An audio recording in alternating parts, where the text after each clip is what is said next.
मध्य प्रदेश विधानसभा के बजट सत्र का आज दूसरा दिन है। विधि मंत्री नरोत्तम मिश्रा आज 15 अध्यादेश पेश करेंगे।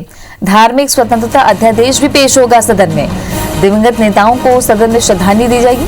उत्तराखंड और सीधी हादसे के मृतकों को भी श्रद्धांजलि दी जाएगी, जिसके बाद सदन के पटल पर गृह मंत्री विधि विधायी मंत्री नरोत्तम मिश्रा 15 अध्यादेश पेश करेंगे। बीते दिनों विशेष कैबिनेट की बैठक से इन अध्यादेशों को पारित किया गया था, जिन्हें अब सदन पर रखकर कानून की शक्ल दी जाएगी। मध्य प्रदेश विधानसभा बजट सत्र को लेकर कांग्रेस और बीजेपी ने बैठक की।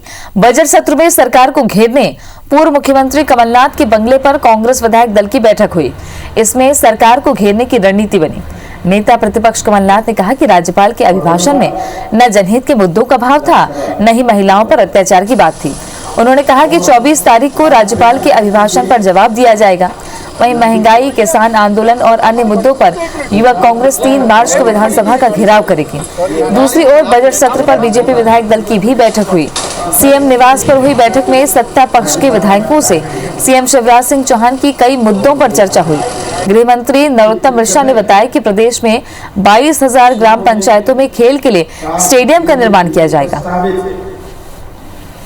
कितनी जगह कहाँ इसकी एलोकेशन हुई और कहाँ कितना। मुख्य बात यह है कि मध्य प्रदेश की आम जनता परेशान है, हर वर्ग के लोग परेशान है।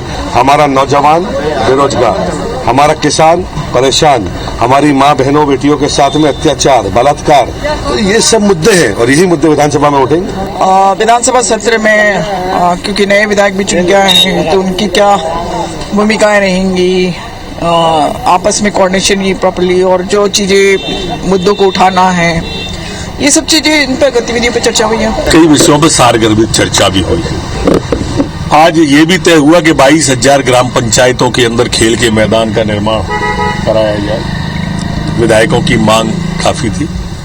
ये भी तय हुआ कि विधायक का पुनः प्रारंभ किया जाए। वास्तव में सकारात्मक दृष्टिकोण लेकर विधानसभा में सभी लोग उपस्थित रहे। माननीय सीएम साहब का आदेश है, हुक्म है। जनहित संबंधी विषयों को उठाना, जनहित संबंधी बातों को रखना।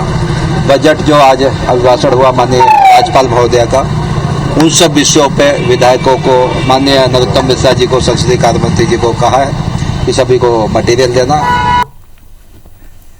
और इन्हीं खबरों पर ज्यादा जानकारी के साथ में न्यूज रूम भोपाल से हमारे सहयोगी नवीन जुड़ गए हैं। नवीन, विस्तार से जानकारी दीजिएगा इन दोनों खबरों पर।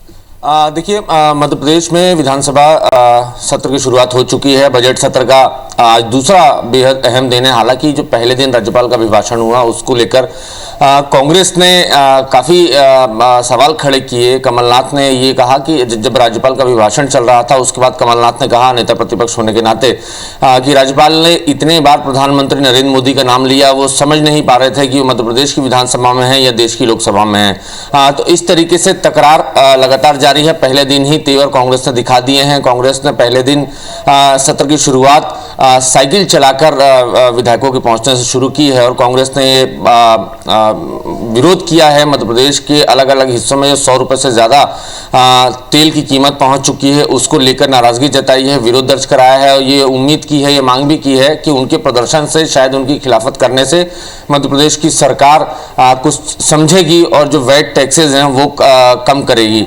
तो पहला दिन ये साफ कर दिया कांग्रेस ने कि अगले जो बजट सत्र है, जो 20-22 दिन जो बजट सत्र चलने वाला है, उसमें बीजेपी सरकार को काफी मुश्किलें खड़ी हो सकती हैं। आज हालांकि दूसरा दिन है। दूसरे दिन की शुरुआत जो होगी मध्य प्रदेश की विधानसभा में, वो जो जितने भी निधन हुए हैं उसके उल्लेख के साथ होगी। सभी जो बड़े दिग्गज नेता हिंदुस्तान के, मध्य प्रदेश के, छत्तीसगढ़ के, इस बीच में जिनकी मौत हुई है उसको उनकी चर्चा होगी। मोतीलाल वोरा पूर्व मुख्यमंत्री, उनके निधन का भी उल्लेख होगा। रामविलास पासवान के निधन का भी उल्लेख होगा। साथ ही साथ उत्तराखंड में ग्लेशियर टूटने से जो हादसे की वजह से जो मौतें हुई हैं उनको भी श्रद्धांजलि आज विधानसभा में दी जाएगी। इसके साथ साथ आज कुछ अध्यादेश भी पेश किए जाने हैं। तकरीबन 10 से 12 अध्यादेश पेश किए जाने हैं विधानसभा के बजट सत्र में, जिसमें सबसे अहम अध्यादेश जो है धार्मिक स्वतंत्र विधेयक है, जिसको लव जिहाद बिल के नाम से मध्य प्रदेश और देश भर के लोग जानते हैं। हालांकि मध्य प्रदेश में लव जिहाद कानून जो है जमीन पर उतर चुका है, लेकिन औपचारिक एक बाध्यता थी कि 6 महीने के भीतर जब भी सत्र शुरू होगा उस बीच में सरकार को पटल पर रखना है। तो माना जा रहा है कि आज जो है धार्मिक स्वतंत्र विधेयक अधिनियम 2020 आज पेश किया जाना है मध्य प्रदेश की विधानसभा में। साथ ही साथ तमाम कांग्रेस बीजेपी के विधायकों के सवालों का जवाब आज मध्य प्रदेश शासन के मंत्री देंगे प्रश्नोत्तर के जरिए। शुक्रिया आपका नवीन जानकारी के लिए। तो ये कुछ बड़ी खबरें हैं जिन पर दिन भर अपडेट आपको देंगे।